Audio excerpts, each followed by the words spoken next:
Chen Wu, applied scientist from AWS.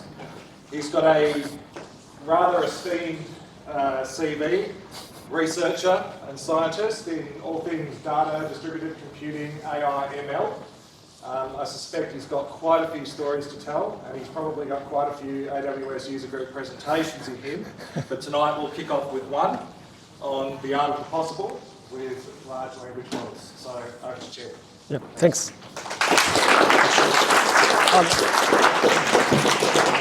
Yeah, I just want to make sure this one is not working. Sorry, this happens. Yeah. Even in the era of GPT, we're still having this issue. Yeah, so my name is Chen. I'm an applied scientist with AWS. So first of all, I'd like to thank the organizers. So give us such a nice place to network and learn from each other. And yeah, well, thank you for coming all the way at night. And yeah, really appreciate it. So hopefully, yeah, we're worthy the night. So you might have heard there has been an explosion of development in the area of generative AI and large language models. And every day we have a new models comes out. We have a new benchmark has been broken. We have a new record has been broken. New benchmark is proposed, and new method. And so yeah.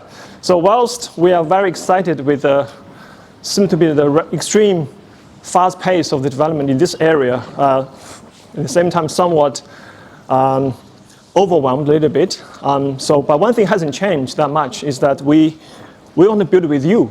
So we want to build with you on the same journey to build the next generation large language model application. And yeah, so hence this talk. So I'm going to briefly introduce large language model and some of use case studies and some of our effort in open source, and close up with some exciting capabilities that may be useful for your LLM journey. Okay, so large language model. So what is a language model, by the way? So let's back off a little bit. What is a model? Right. So if I have a model of this physical world, what do you expect it to do? If I have a weather model, what do you think it's going to do? Right. So tomorrow, the chance of shower is 20%, something like that. You expect the model to predict, to forecast into the future. So a model generally is able to predict a future event with certain level of uncertainty, like chance of shower, hopefully chance of shower is 0, right, tomorrow. But you're never sure. So the language model is the same. It's to estimate the probability of linguistic units. So, sounds fancy. What is linguistic units? So basically just the sentences or words or subwords or tokens or characters. So in this case, we've chosen something called token. You can think of a token as a subword. And so that's about it. So let's actually, on the spot, train a small language model with a small piece of data using your brain. How about doing that, right? So let's do that. So I have a small data set. So let me just grab some water. So you can see, generally, you have something like this. If you type in a search engine, like I saw a cat, there's some suggestions. So suppose we are in a remote alien cat world where everyone is allowed to only speak 4 sentences, right? So these 4 sentences. So a cat on the chair, running after a dog in my dream, and the cat book, right? So now, can we actually build a language model which assigns the probability of these words just based on a small data set? So we have a data set, and we have our own brain. So can we train a small language model to do that? So let's see, how can we assign the probabilities to these words, right? So whenever you see so all sentences, all 4 of them start with I. So the probability, like starting from I, is definitely 1. And then the same goes for all the words, like the probability of you see a cat after you had the two words I saw is also 1. So that's for sure. There's nothing to debate about. But the problem when it comes after you see a cat and those pink ones, so how do you think I should assign probability to the event where I can see on the chair, given that I have a prefix, I saw a cat? What's the probability for that event to happen? So generally, you can see there's only 4 unique possibilities, right? So 1 over 4. So there's a 25% chance you saw a cat running, another 20% chance on the chair, and also there's a cat book. So that's a very reasonable way to estimate the probability given a small data set. So you're just doing something like this. So this is actually what is training of language model is actually doing. So no more than that. And let's see, let's dig in a bit further.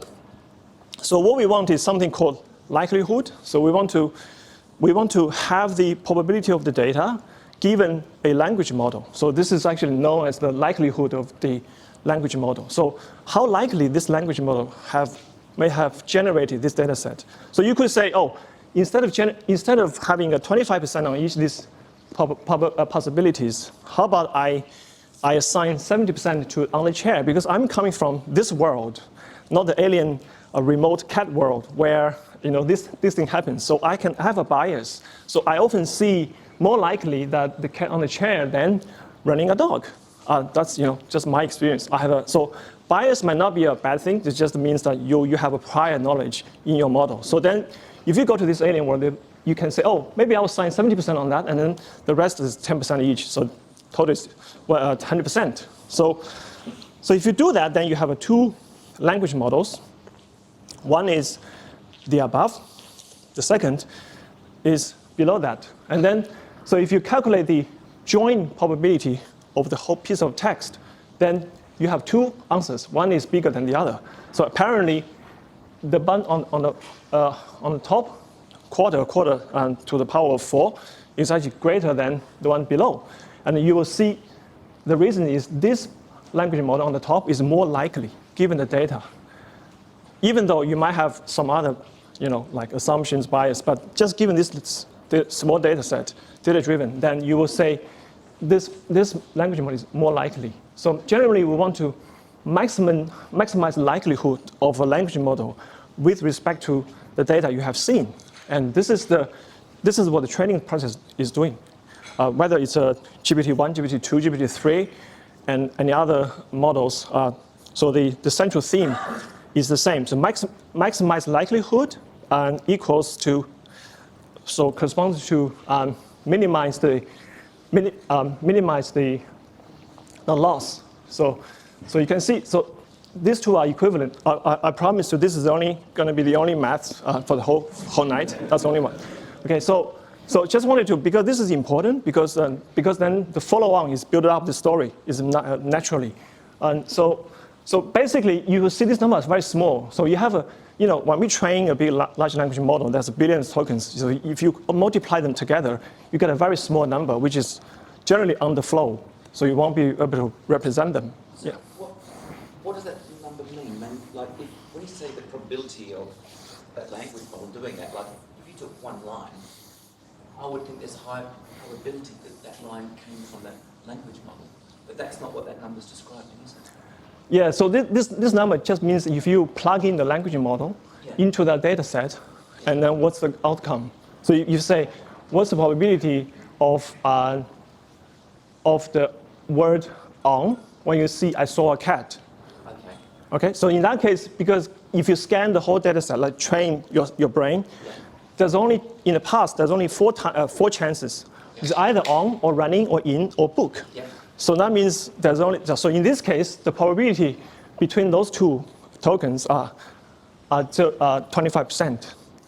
Okay, so now you have, because jointly, you have 4 sentences.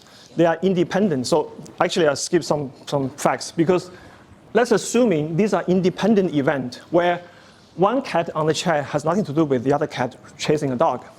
So this is reasonable, right? So maybe they are related somehow, maybe. But in this case, so then you can actually multiply them, because if they are independent, you can multiply them. So that means the joint probability is the product of all these 4 events taken together. So that means that's generally what it means. So just basically evaluate a function against the data. So the bigger the data model, the smaller that. Or definitely, it would be like so small where you can't represent it anymore. No number system can represent it, like 1432 will break, right? So in that case, you have to log it. So then to make it, just make it much in a scale what we're used to. Yeah, tangible, exactly. So, but also, if you log something, this is probability is between 0 and 1. So log something between 0 and 1 is always negative. So it's a bit strange that you try to maximize something negative. So generally, you put a negative in front of it so we can minimize this number. Okay, so that's just normal case. And I won't go to the details because you can actually expand this. Well, this is just the only one. Okay, you expand this to because the question you ask. So if I is the on, then anything less than I is I saw a cat, right? So that's just added up together. And then because on the log space, the summation is equivalent to the normal space, the multiplication, right? So that's the same thing. And then you can actually do this there is a very good tutorial talking about what's language model, and then I think Lena has one, and then I often use that to teach this language model. So that's all good. So there's a reason we've gone through the detail to doing all this. It's not just for pure sake of mathematics, right? Because it's actually very useful, because this number is the objective you want to minimize when you try to train any language model. So whether it's big one or small one, that's when you want to minimize it, right? So let's see an example. And so we have a GPT Neo X, 20 billion parameter is considered small to medium these days, but it's still huge, right? So when we started deep learning back then, like 10 million, 100 million is massive, but now it's like, I don't know how to, it's almost astronomical. But anyway, so you can see this is if you're doing machine learning, how many of you have seen learning curve? Can you raise your hand? Yeah, so that's just a learning curve, right? So this on axis is like a number of tokens. You can think of the time. As time goes by, you train more tokens. And then so this data set is called Pile, so which has about 823 gigabytes. So, and then it's about 341 tokens. 320 billion tokens. Just now, the small language model we built up is probably only 20 tokens. This is like 340 billion tokens. The ones that currently are training now generally is at the level of probably 1 trillion tokens, right? So 300. So now that thing we are just after is actually the loss, the y-axis exactly. So there's no more, no less exactly. So what happens is when you add it up, so these are the loss, and that's the mathematical expression of that loss. And when you add it up, all the loss here, that's that equation. And so that's the area under the curve, right? Now, why we bother to do that? Because there's a very interesting property of this. Is if we studied the communication, maybe even in high school, you know that this fraction is actually representing how long does it take to consume that information? So what's the information content in that? So in bits even. So let's say, why is that so? Let's say you have a fair coin. There's only two possibilities, right? So the head is 0.5, the tail is 0.5. And how many bits do you need to represent that coin? So if you plug into that one, so log 0.5 negative. So you put negative back into that thing. So 1 over 0.5 is 2. So log 2. So what is log 2 if the base is 2? So 2, that's 1. So you need 1 bit to represent an event which has a 50% chance, right? So then if you do this, that means if you added up all these information content together, which is the area under curve, you do some integral. My calculator has been on the shelf, so I'm just doing a brutal rectangle. Just maybe this was the same, something like that, and then you can do. So that means you have a 700 gigabits to represent the information of your data, which is about 96 gigabytes. But as I said before, this data set is actually 800 gigabytes, right? So what this means is that while you're training a language model to try to predicting the next token, you have just created the best compression algorithm in the world so far. So because the best one, text one, is about 7 times 7 something, 7 to 8. So this is already 9. Sorry, this is already about, and it's lossless, even better. So no loss. So what this means, so actually currently it's about, the latest one, the open source one, Llama, is about almost 15, is incredible. So 15, that's a lot of, but you're not doing that, right? All you have done is try to minimize that value through machine learning, but just as a byproduct. So what does it mean?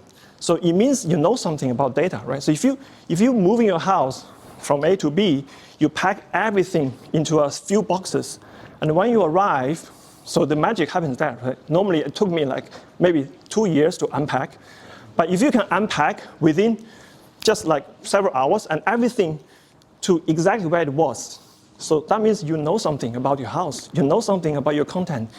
Good for you. You love your life. So that's good, right? So that means that's really good. So this is the same thing happening here. So it knows about your data, right? So that's what is very convincing. So people often asking, so how does predicting the next token actually can work, right? So because one of the intuition is that in order to predict the next token, sounds like a very mundane stuff to do. You really have to understand the reasoning behind it so that to lead to the next token. For example, if you read just a murder mystery, right? The whole thing, like all different roles, different clues, everything what's happening, what's the events, and then the murder is. So if you can predict who is that murder, that's just one, maybe just several tokens, maybe one token. Then you know something, right? You must know the relationship between all these different roles and different characters and why he's the murderer, not the other one. So just one example. So here, I'm showing you a very interesting observation from the, so we better speed up a bit. So now, so while people say this is a language model, but what really happens is after a while, it starts to learn the world model as well in the meantime. So initially, the yellow and blue curve is the language. Basically, by the time you reach 10 million, 100 million tokens, you basically master the language grammatically and syntactically. So that's no problem. But if you continue training, so up to 100 million, your reasoning capability is still not that great. But suddenly, after 30 billion, your reasoning capability through some metrics measured also going up. So while your original intention is training a language model to predict, what's the cat doing, right? But then suddenly, you know how to reason. So these are actually I should have shown this earlier, but these are the questions asked. So they're not so obvious, right? It takes like maybe for me, I'm not a native speaker. It'll take me like 5 to 10 seconds sometimes, but for you it's much quicker. But it's not so easy, right? But the fact that you can get very high, that means you can actually knows about something, right? So for example, Pete envies Martin, although he's very successful. So who is very successful, right? So these things, you actually need to understand some structure behind this to answer questions like this. So that's one of the explanation. So just now I just showed you one of the metrics evaluating the reasoning. So has been a lot of work, mostly in academia, but also collaborations between industry and academia. These days, like machine learning is more, I don't know, maybe it's a mixture of industry and academia. And then there's like many efforts has been put in to measure the language model capabilities. So there's a knowledge utilization, complex reasoning, and language generation. So that's just the basic. However, so here are the problems with. So this is another one of these. But this diagram is very interesting, so I wanted to show you. So these are the different models. Some of them are open source, some of them are not open source. And so you can see GPT-4 is here and human is here. And Palm is, so Palm 2 just came out, right, last week. And there's GPT-3, T5, see that this is open source. So on the y-axis is the capability. So that's the score for questions like that. There's a reasoning task. But yeah, so it's whether, I will let you decide whether it's reasoning or not, but it's not so obvious sometimes. But the fact you can get 95% correct, that's quite impressive. Now the human is about 95.6. So GPT-4 is 95.3, and all the other models, there's a Anthropic that is actually higher than 83, but it's not included here. So one thing, notice that the GPT-4 has a parameter about 1 trillion. So just, we don't know, we just guess, right? But anyway, so these are just less than 1 trillion even. But you can see that we're very close to human level intelligence in terms of this, as far as this task concerned.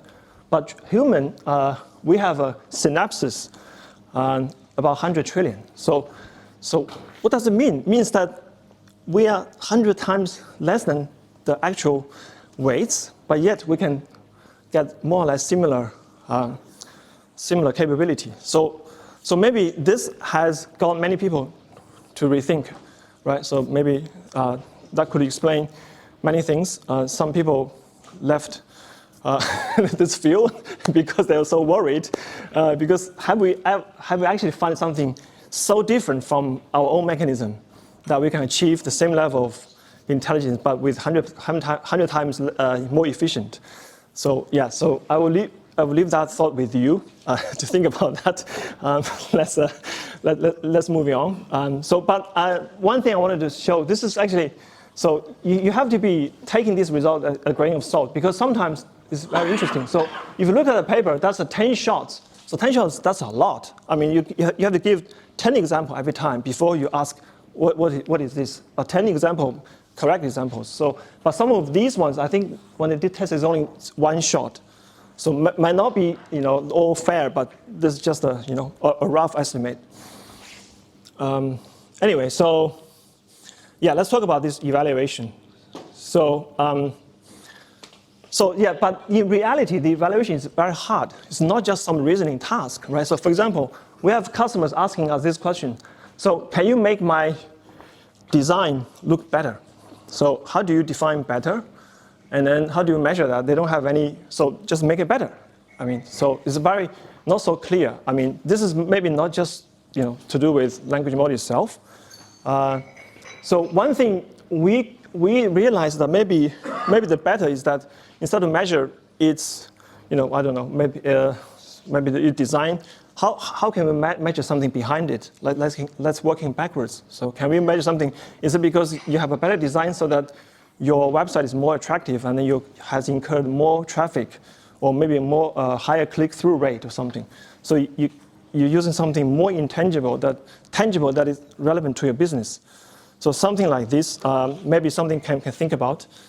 So I'm actually going to go through some of these examples very, very soon, so I won't delve into the details. So yeah, so the problem is, how can we evaluate large language models in the wild, not necessarily restrict to those metrics? So that's actually a very hard problem, and that's so often somehow considered not as exciting, but it's so important. So I would start everything with metrics, maybe not necessarily metrics as such, but maybe you have some idea how to evaluate. How much progress have you made if you're using large language model compared to your traditional methods? Is that convincing? Is that significant? So think about all these things before you got so excited about training, which often can be quite resource intensive, right? So here is a way of doing. Sorry for the complexity of this. My design should be better. I should tell it look better. So one thing people have come across is a very interesting method. It's similar to chess match. You have a word people. You do a pairwise comparison of the model, no matter what that is, and then you ask people to evaluate which one you prefer, because people are often better at compare to than gives raw score to one.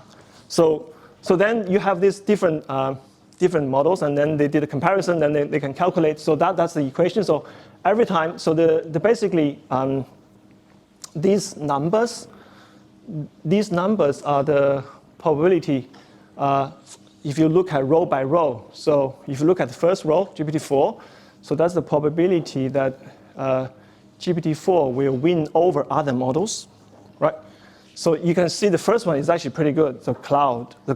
So that's, by the way, Claude is going to be hosted on Bedrock. I will talk about that later. So just almost like, so 52, 48. But then all the other models, GPT-4, is just the high chance of beating it every time. And then you go to row by row, you can see different models. And then this is the rank of the model based on that formula. You can calculate its actually raw score. So this is one way of doing it. So no matter what you are doing, you can actually compare pairwise, and then you derive the absolute score. And that's one way of doing it. I see some people started doing that these days, and then used more often. And actually, it's actually quite doable. You only need to collect a few hundred points. Okay, so, but the thing is, no one can wait. So our customer is already using large language models to build their mission-critical applications. So actually, I'm not even exaggerating. So they are doing that these days because of democratization of the AI. Suddenly, the tools and the libraries, the the papers, everything is so much available. So everyone already believes that we are the AI company, right? So I mean, so this is a good thing. So because suddenly you're very capable. So that we are starting to build large language models, and on the cloud infrastructure. But so how can we help them? So one thing is, like I said before, we have a culture of working backwards. So it's not like you have so many cool technologies. We can just apply that. Like, let's try a 50 billion language model can solve everything. So how about we just talk about what's your problem, and then from there we can come up with different solutions. So this is where we are good at doing, and this is also affect how do you actually make it have a first buy-in from your stakeholders.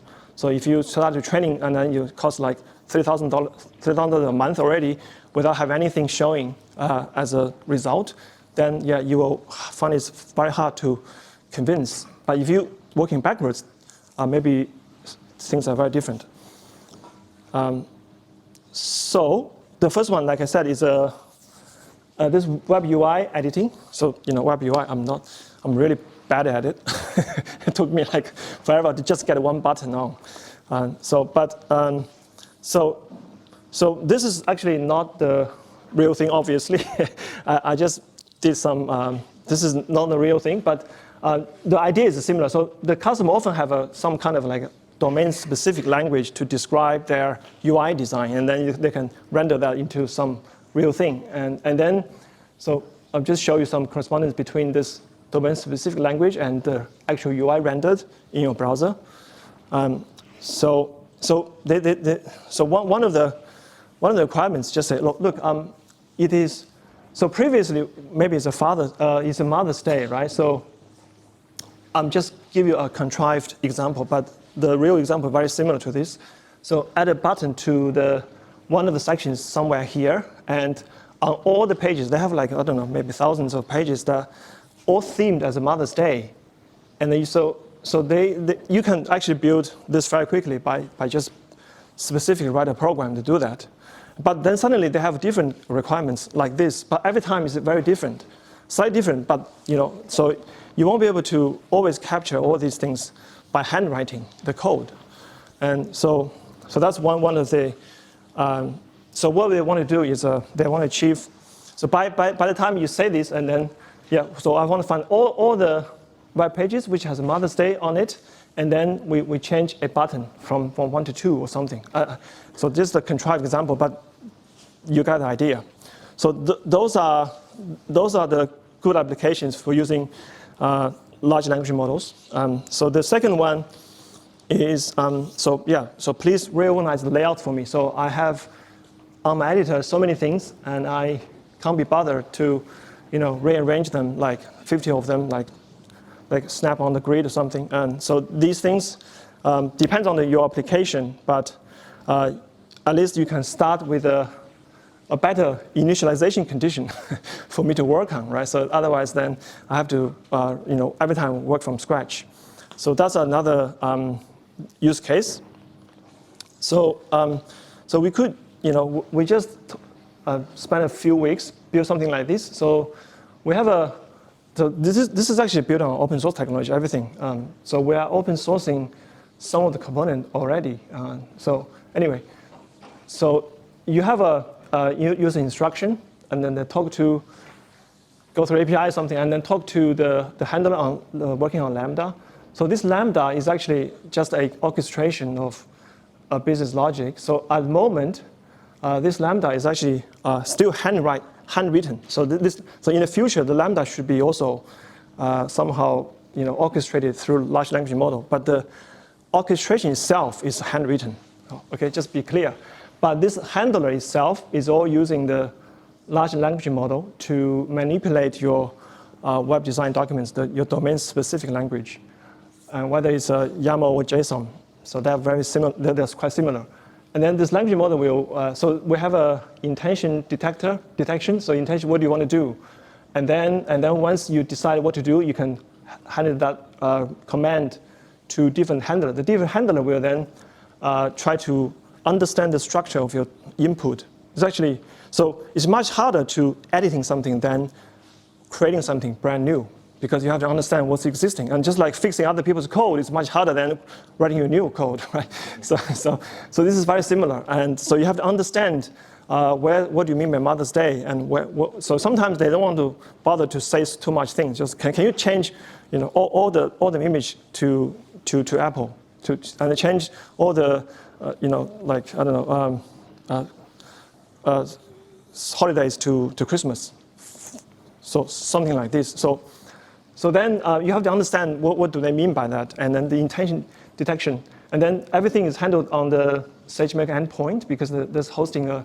So this is relatively smaller large language model. So it's like 6 billion. So this one we have the biggest one is 20 billion. The GPT Neo X, but still you still need a fair bit of work to get it working using multiple GPUs, doing tensor parallelism, all that. So, but we have a built-in container, so all those are complexity taken away. So there's a container there. You can just launch that container, and it has all the internal mechanism help you to parallelize all your workload on different. So I will actually talk about that in a minute later.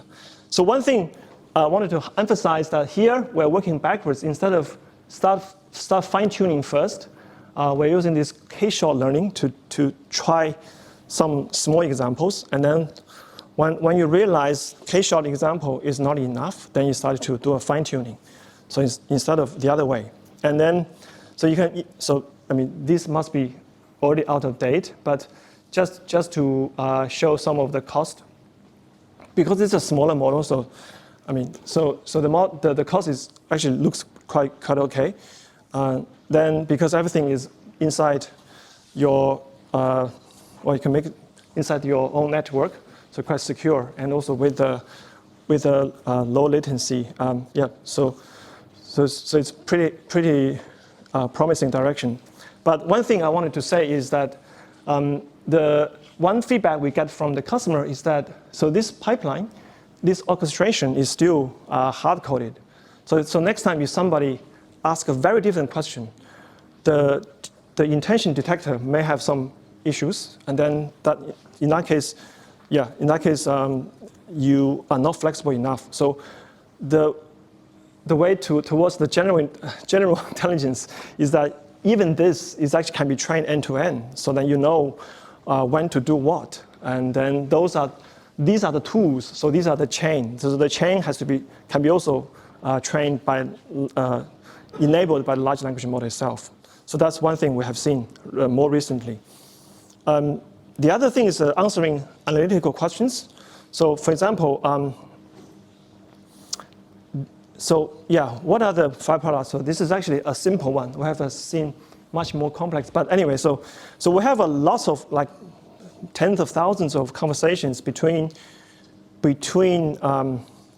so just show you some examples, the top 5 products that customer has complained. But we have like lots of short text messages, conversations, multimodality as well, not just the text but also voice. And so from those, can you answer that question? So the large language model actually can go through this highly unstructured text and generating a database for you. So there is an open source do this as well. So it's called GPT Index, but now it's called Llama Index. So check out if you feel free. So similar thinking, but basically you turn any of those free text into a structured database. Could be relational, but also vector-based and everything, and maybe even graph-based. So actually, there are strong demand turn that into graph database as well. We haven't touched that yet. I'm not. Yeah. So personally, I prefer stay with this for the time being. Anyway, so how do you do that actually? So this is running the large language model on the conversation. So this conversation, by the way, is actually not obviously it's not from customer, but you get the same idea. We try some other different benchmarks. So these two people talk about some movies, but when I talk about movies, it's very complicated because it's not just the movie itself. There's a director of the movie, and then also there's an actor of the movie. So you have to make sure the opinion you expressed has to be pinned on different entities. And then when you express opinions, you often don't say their names. You say, oh yeah, he's great, but then the he is mentioned like 3 turns above. So you just have to know all these relationships. And then so here, the language model is able to identify all the A. So A is actually referring to the same entity that received some opinion, and whether it's a +1 or -1. So you can train end-to-end a language model just doing something like this. Not even big, like maybe 1 billion. You can do a conversation. But if you have a very long conversation, then that's a different story. So once you do that, you generate the structured database, and then the rest is also very relatively straightforward. Then you ask the language model, because the language model generated the index for you, so he knows the schema. And then you ask the same language model to generate the SQL for you as well.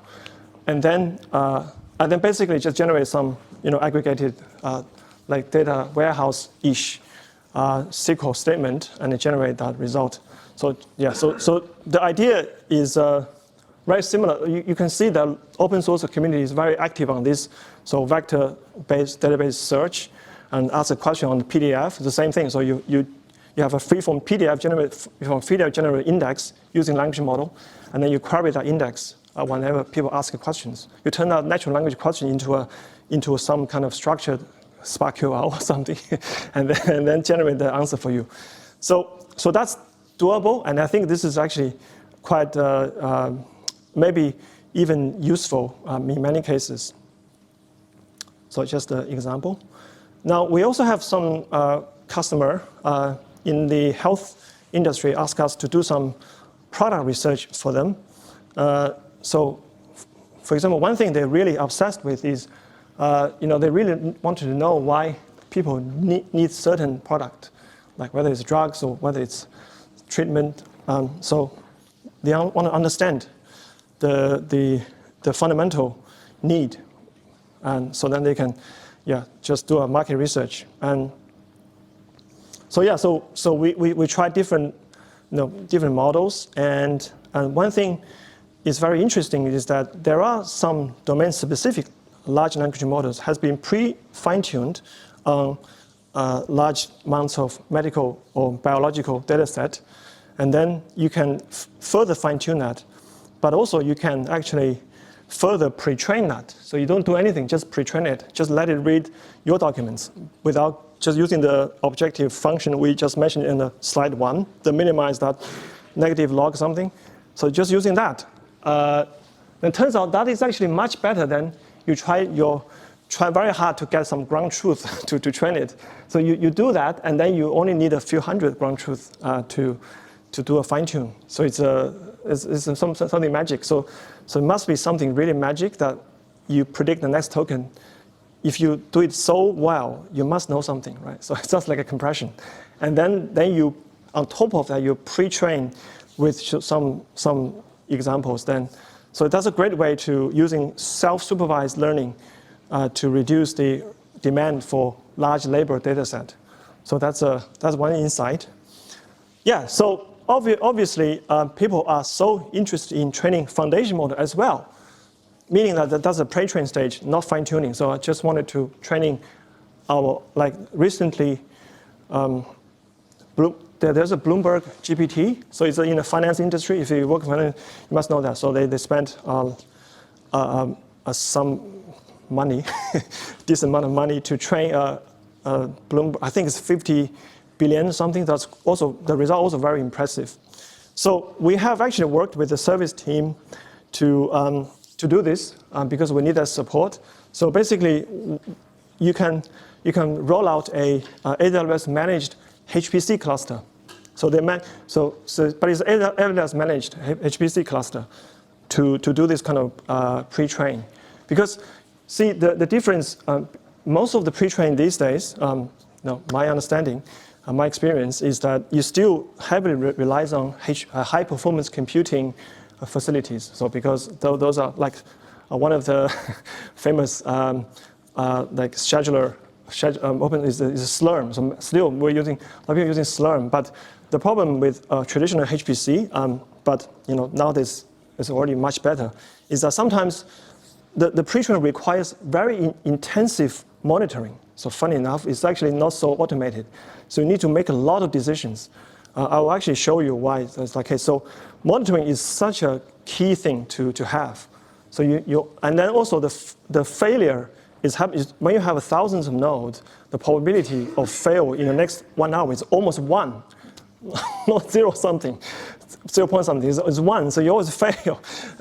So you must have a pool of some get ready to replace that. So how to manage all these resources, and also the traditional scheduler will not send anything until the whole node is down. But for us, if one GPU is down, then the whole thing shouldn't continue.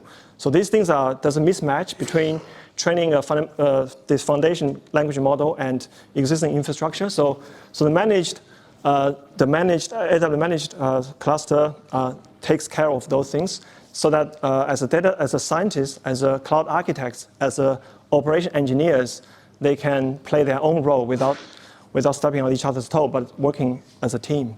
So that's very good. And yeah, so you may wonder why training a foundation model. So most of the time, even nowadays still, we're working on this one, right? So we have like label data, we have model, and then we have different problems. So for each problem, we have to train a different model to do it. So the foundation model basically changes everything. So just look, just don't bother. I got this. I got everything. So you only need to train once. This pre-train is that negative log. So that comes up all the time. So you've pre-trained that on the hundreds of billions or trillions tokens, and then all of a sudden, because it knows something, because it can compress, because it's not everything, seems to be, and then it can do all these different tasks without even fine-tuning. So that's kind of like emerging abilities that you don't see that quite often before. So the mindset has changed slightly nowadays. So you don't. The first reaction is not to let's try get data and try train it. The first reaction is let's try working backwards. Let's try the existing model, and then do some like K-shot learning or something without touching even the weights. See whether you can solve a problem already. You got a fast, rapid prototype going on, and then you collect feedback. So that's the thing. So I will actually say that in the next few slides. So this is the caveats. When you pre-train, this is what happens all the time. So you can see these are loss curve, and then because there's so many parameters you have to pay attention to. There's a gradient clipping rate, there's learning rate, and then So there's a warm-up steps and all these things. So for this particular model, they finally got it stabilized in a 12 run. So each run is 3 days, 2 to 3 days, 12 run. They finally get it working. But then in the end, it still goes up like that. So that's actually not easy. It requires extensive monitoring and making decisions and how do I shut down and how do I restart? What's the checkpoint strategy? What's the policy? Because each checkpoint is like a big model, right? So you can't like in the old HPC in the old days we do cosmology simulation. We can just spill all the data to the scratch space. It's like a last file system. But here, it's huge and massive. So you need a streaming even capability. So streaming of the weights, streaming the visualization of the rates, also the logs. So you have to know what's going on. Then you can do a diagnostic on a real time and decide what to do. So all these things require support from infrastructure. And otherwise, this thing happens it takes a month to just get to stabilize. And in the end, it's not really stabilized. So that's hard. So generally, we see customer who has experience about 2 years started to getting a hang of it. Otherwise, it just does take that long to have that learning curve. So this is a very interesting plot. so this is on the x-axis is the year. So that's the dollar cost for train. So these are estimation, please, not the exact number, because some of these open source, some of these are not open proprietary, and then you can from their paper you can actually estimate because some of the cloud, some of the internal. So you can see these y-axis are log scale. So when you have a line on the log scale, that means it's exponential on your cost, right? So the GPT Neo X I just mentioned the compression one. So it's about over here. So that's about maybe 110 grand to train that one. But then if you go up like on that, like Bloomberg or GPT, so that's in the millions. These numbers are not very accurate anymore once you go there because I'm just showing that. So it's in order of millions. Llama is one of the best open source. Well, it's one of the open ones. So it's also in a 1.5 million-ish.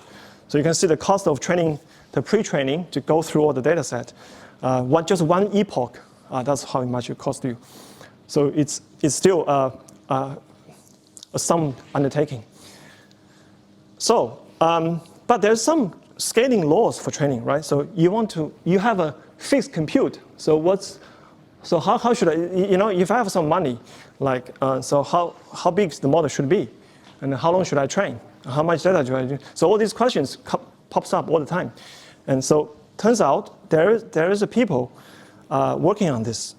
So this is a chinchilla. So the DeepMind has a paper, but before that, OpenAI has another paper. But some of the figures are not accurate, so they just largely consistent. But so we are using this latest one, which is the DeepMind is called chinchilla scaling law.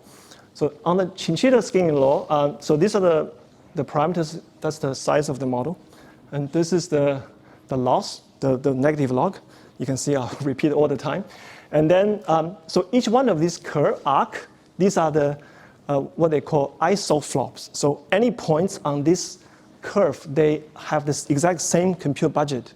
So but then the interesting thing, there's always an optimal size. So if you go left a little bit, you reduce this size, then your model performance is gonna go poorer because then But interesting enough, if you increase the size, because your data is the problem is once you have a compute fixed, then you see that the C equals 6 ND. So that's a rough complexity of your training. So you 6 times of number of parameter n, and then D is the data volume you need. So to fix that C. So when you increase your size n, because your C is fixed, so your D is decreased. So you have less data. That means because you have less data to train, then your performance also are poorer. So if you connect up all the lowest point on all the isoflop curve, then you have a scaling law. So the scaling law is also a log-log law, plot. So that means it's a power law. So I think the first author is also a physicist or something. But anyway, we don't care too much about that law. We just say on this one, it gives you the indication how do you move on the curve. Now, for example, now I wanted to. The question is, I have a budget, right? So, but I have a not so fixed budget. I have a small, like a bit more money, right? So how can I still keep the size small? So why do we keep the size small, right? You wonder. So keep the size small means that your inference latency is going to be fast, and your cost will be going low. So people are asking, can we reduce the size, but also keep the thing flat? It's impossible because based on this law, it will go up. So the only way to do that is you have to jump to a different curve. so then how do you jump that, right? So there's another post-chinchilla law, which just tells you how to do that. And so happened that this curve is actually independent of your actual compute budget. So you can actually using this one for all the ISO curves as well. So the chinchilla is here is 1. So that means it's one of these bottom here. So if you want to reduce the size, it's okay, but then your need to maintain the same cost, you need to add your compute budget, right? So then if you, for example, if you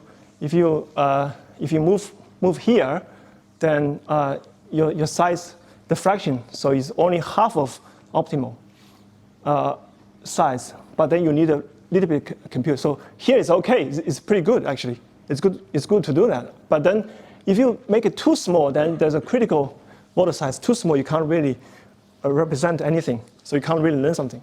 So there's a bit of a trade-off there. And having this kind of a scaling law really does help you, help our customers to navigate this sort of.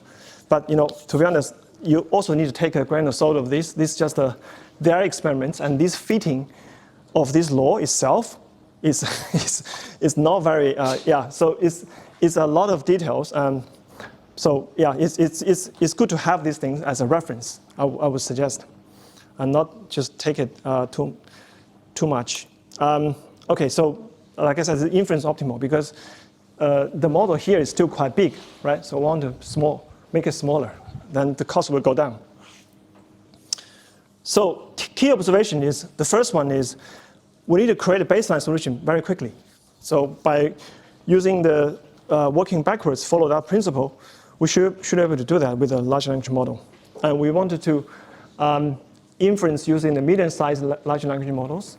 And then that way, you can collect feedback very quickly. So the whole idea is getting this flywheel, get it going. If you can get this going, then yeah, that's a success, even though maybe initially your LLM is not capable. But if you can collect more feedback, and this feedback can be either used for training, but also can used for improve your existing solutions. So and also it can be used for something called reinforcement learning. But I will briefly talk about that. So the feedback is good for evaluation as well as for training. And so if you happen, so fortunate that you also have some data. So most of the time you don't have any data, to be honest.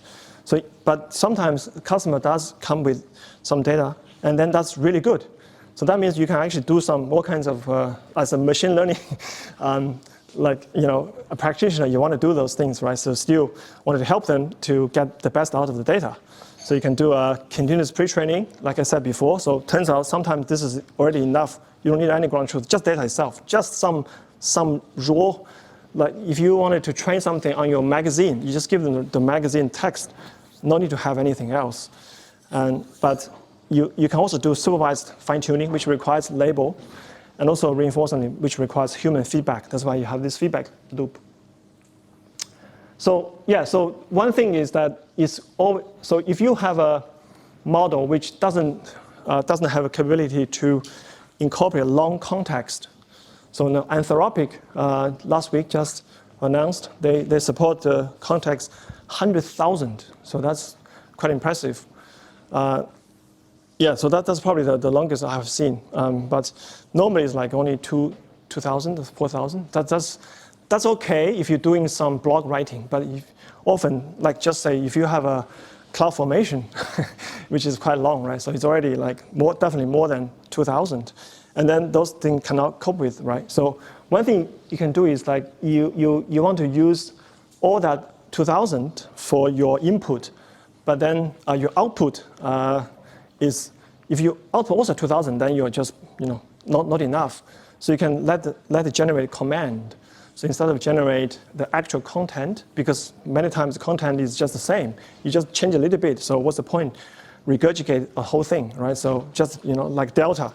So you can either let it generate. There's a JSON standard to describe Delta these days. You can let it learn something like that, or you can just let it learn some code to generate the things, and you can apply that. Obviously, that's some security issues there, because you don't want to run arbitrary code generated by large language model.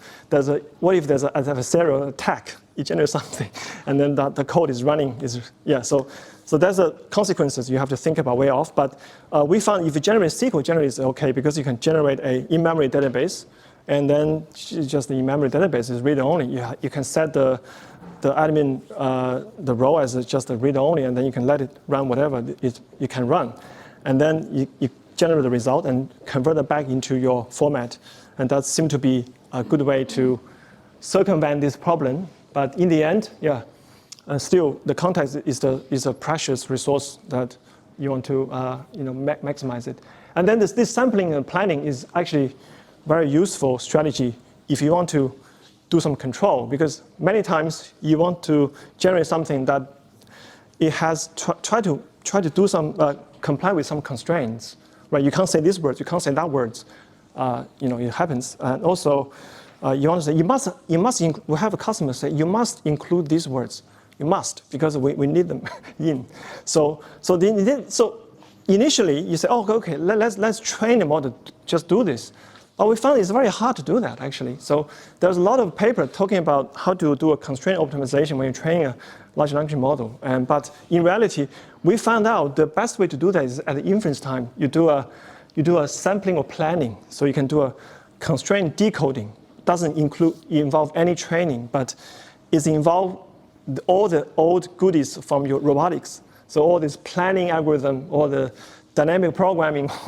So those things are still relevant today if you want to solve this constraint control problem. So one thing to solve this hallucination problem, because you know that this thing hallucinates a bit sometimes, because in high dimensional space, a neural network, everything is extrapolation. There's no interpolation. People often think that if it's interpolation, the neural network is good. If it's extrapolation, it's not good. But it turns out everything in high dimensional space, a new point, the chance it is not, it is from the same convex hull, is just zero. So everything is a new point. Is a extrapolation. Then you're likely to hallucinate. And the way to control that, I think, in the long run, is through this planning to control those hallucinations instead of train. But anyway, that's just, so you want to keep a balance of cost and quality and time. I think we're running out of time right now. So fine tuning and prompt engineering. So I do want to talk about this. Unfortunately, we don't have a lot of time, but so the pre-train and fine tune is just a very like I wouldn't say conventional school of doing things now. Like you have fine tuning, you have one task, and you wanted to train it on that task. So prompt engineering is something new, right? So you just got something for free. You don't need to do any training. So that's also pretty good. So I can give you some like examples for fine tuning. Basically, just input output, and you give that model to do something. So you learn the style from it, and it's actually quite good. Actually, the way that it's quite amazing that it does capture the style. And even though you're going to ask a very different question, you follow the same style. So the other thing is you can do this kind of like a prompt engineering. How many of you do prompt engineering every day? Like often? Yes. So the model sometimes doesn't think like as you do, right? So you have to put in a mode where it starts to come out all the things you wanted to say. So that's also condition is very interesting. But anyway, so these are but what I wanted to say is that there is something called instruction tuning, is that because when you do a fine tuning, we found out the problem is you still have this overfitting problem. So you couldn't solve other problems anymore. And then that's not good because you don't want to solve, the whole point of having a foundation model is not to train every time you have a new task, right? But now you are fine tuning it. So, so now there is something called like instruction tuning. So basically you give it different instructions, but hopefully you learn many instructions B, C, D. Hopefully you can directly understand instruction A, even though A is a new task you have never seen before. And it turns out, I think if your language model large enough, if you are exposed to different other instructions, then you don't seem to have a big problem understand the new instruction.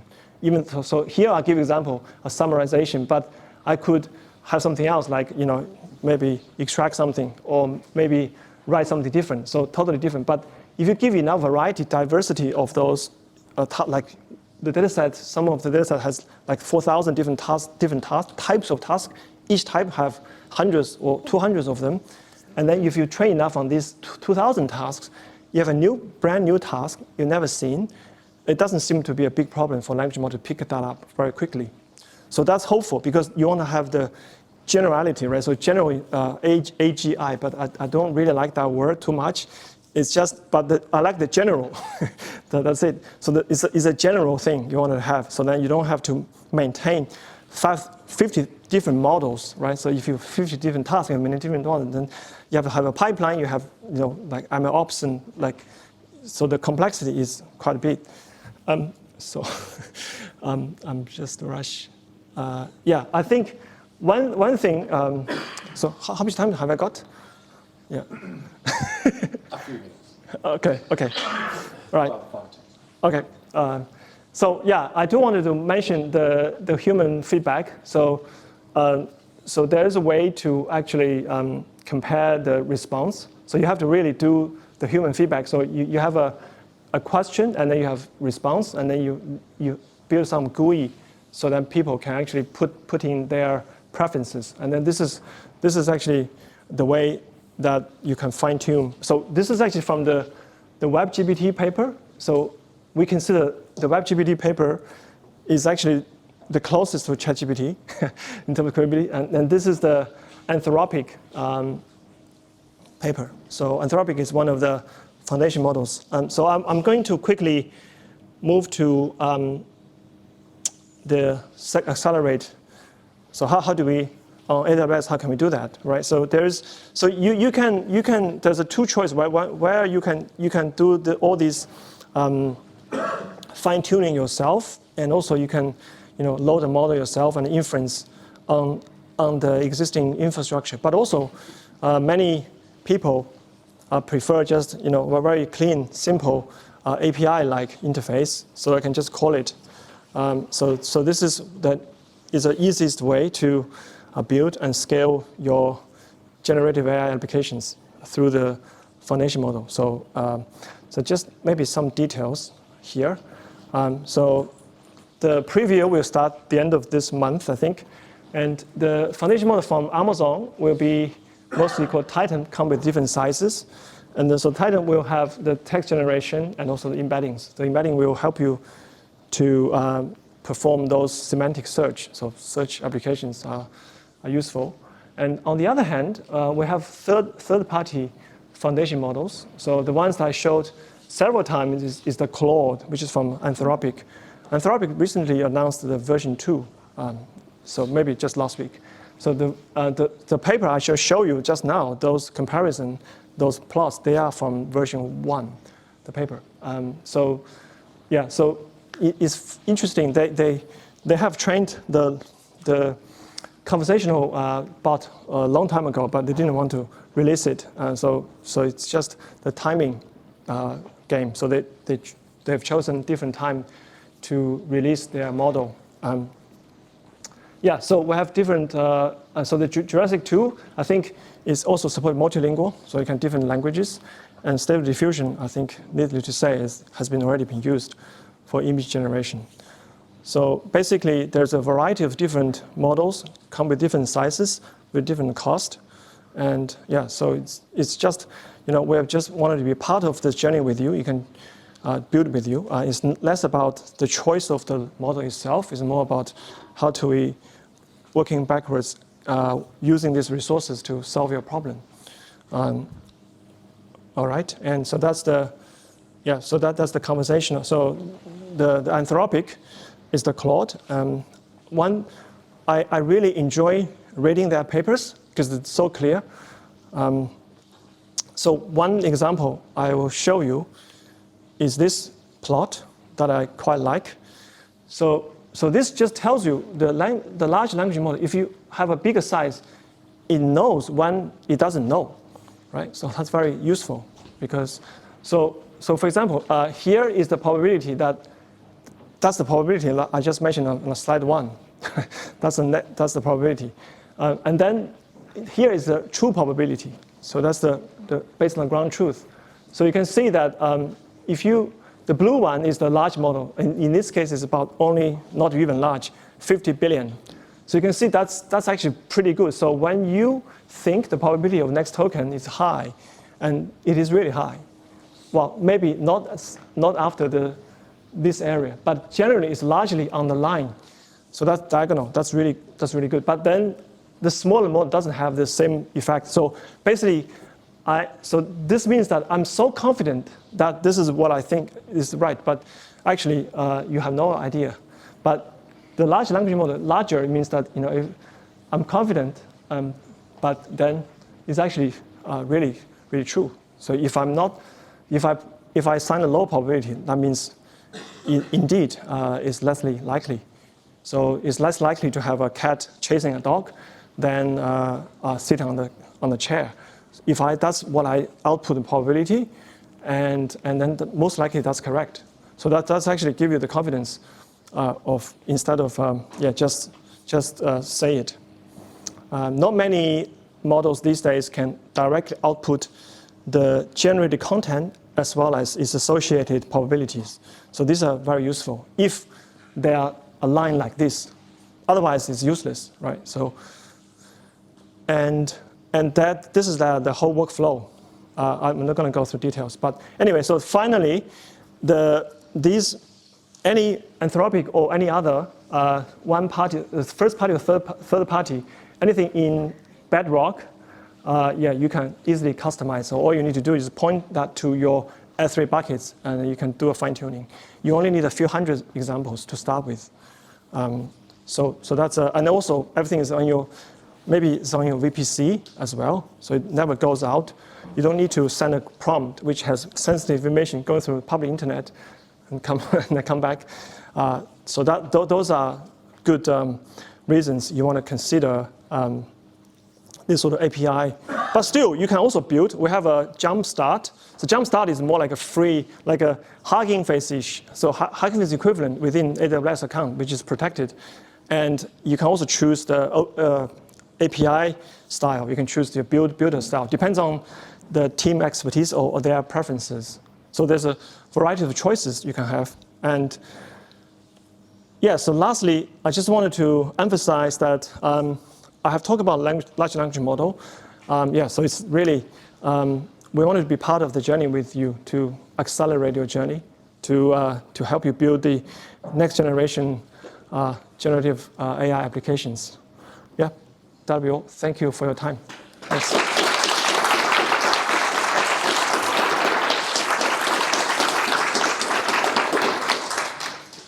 Okay, I'm pretty sure we could go for another hour with questions that we haven't asked any yet. I'm aware that some people might be planning on going a bit early, so we will take a couple of questions. If you do need to go, please don't feel embarrassed. head of, but yeah, the floor is open for a couple of questions. Yes. Just a quick question. With the concept of transfer learning, which part of what you described is that, or is that another Yeah. area of LLM? Yes. So the fine tuning is actually transfer. Okay. Yeah. So you transfer all the knowledge from your pre-training and make it more customized to your data set. To the domain, yeah. Yeah, to the domain. To check how that related with Oh, yes. concept. Yes, that's right. I forgot to mention, there's a called domain adaptation, maybe? Yeah. Yeah. So transfer learning, transfer to the new domain. Yeah. Thank you. Yeah. Is there any plans for doing like a low rank adaptation in operation as a service or anything like that? Yeah. So anything. Sorry, could you just speak up? Sorry, most of the room wouldn't have heard the question. Yeah. Go ahead. Yeah. Go ahead. Any plans for low rank adaptation laws for the Yeah. learning models? So so just to when you're fine tuning, you don't want to just give a audience a bit more bigger context. Would that be okay? Yeah. So LoRa is a low rank approximation. I remember, is that correct? So you don't want to, when you're fine tuning, you probably don't want to change like 175 billion parameters, all of them. Maybe only change a handful of them. So LoRa is a way to do that. And yeah, so I actually don't know. Actually, the answer is don't know. Don't know whether we'll provide the service. So it will be a fine tuning, but probably the detail of which is not disclosed. Yeah. Yes, actually. How many foundational models do you think there are in the world, private and public? Do we need more than 7? And if there are, eventually, how much will they cost to buy? Will it be free, or will you get your own? What's the future for foundational models? Yeah, I think currently there is a bit of a frenzy about that. People just wanted to try. So maybe not necessarily useful. They wanted to build out their AML team because so this is a very good question. So we often have this problem where we can demonstrate that this open source one, or maybe even GPT-3 or something, you can good enough. So you can go with your feedback collection, everything. But what we see is the business these days many of them are considering themselves as an AI company. So as an AI company, you have application to train a foundation model maybe. So it's probably less to do with, my view is not to do with business or something, maybe just to practice and then to build up your team, because that's also very important. Eventually, how much will it cost to buy a trained model? Do you think it'll be free or cheap? Yeah, I think currently it's not that cheap, right? So it's still, because the GPU is Not to train it, to buy it once it's trained. Oh. Yeah, not to train it, to buy it. Yeah, I have to think about it. I don't know, because if you bought it, then you have to host it, everything, the cost. Yeah. Good, thanks. Yeah. Yep. Not too distant past, no one really was talking about this, and that's become very much part of the mainstream conversation and popping up on mushrooms. What's changed is every vendor and open source project is able to produce these mushrooms. Yeah, so there's several things. Maybe, firstly, because of the compute capability. It's really like, maybe just 10 years ago, the GPU is not something, but now there's the consumer-grade GPU can already fine-tune these models, like 14 billion I've seen. And so that's just easy access. And so that's why you have this announcement on a daily basis. So because we're more capable, and also because of the open source initiative that most of the model, at least initially, is all open. So we have also have data, because we have data lakes and have the public curated data set. We have a private curated. So all this come together has made it such a relatively smooth, not so smooth, but still much easier than before. I think that can be one explanation. Yeah. Maybe there's something else. Yeah. It just feels like simultaneously big tech and academia are racing ahead with new announcements every week. You can't just do that from a standing start before. Yes, I agree, because many times when we announce something, like there's a community, you didn't go through rigorous test. So if it's something like, I have is equivalent to GPT something, right? GPT 2 or 3. But then if you do a rigorous test, often they are a bit lacking as well. I mean, so it's just because maybe the nature of the things people wanted to maybe go overexcited. But when you calm down to do a analysis, yeah, you're right. So actually, when we cool down, and we should really write rigorous papers and then to compare based on benchmark. That's actually lacking. Only in academia, maybe you're doing that. But if you just have a news release, often that's somehow skipped, unfortunately. So that's that's the problem we can address together, perhaps. Yeah. Yep. Does AWS have a usage policy on Bedrock in regards to use case? Yeah, I don't know that. Yeah. So you mean like ethical kind of? So can I? Yeah. So. LLM to do bad things and then just run it on your platform. Yeah. So all these things are very new and evolving. So yeah, at the moment, yeah, obviously we don't want that happen. Yes, but I can't speculate at this point. Yeah. Okay, we might have to wrap it up there. Look, round of applause for. Yeah. Thanks for your time. Thank you.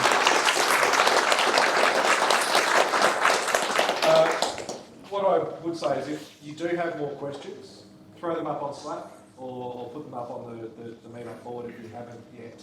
So the Meetup event page if you're not on Slack, and I'm sure Chen will be happy to answer some questions after Yeah. the fact. Just quickly, a couple of quick announcements.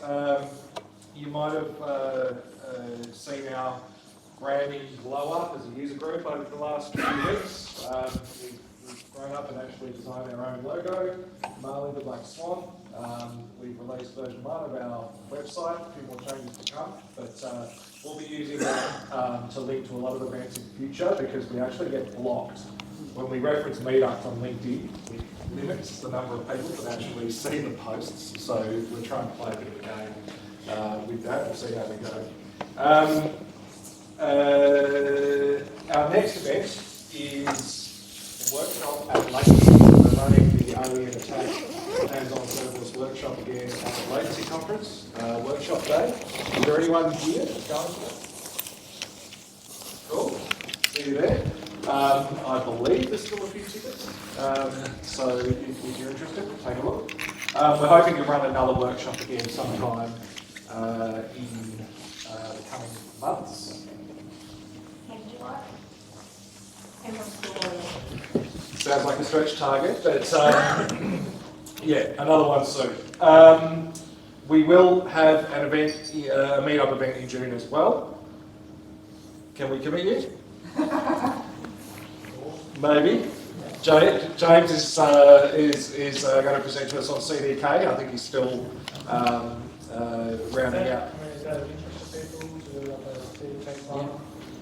Yeah, be a stand, maybe Would anyone walk out on a CDK presentation? Yeah, it's to be expected. Thanks, Terence, for being here. So yeah, that's great. More details to come.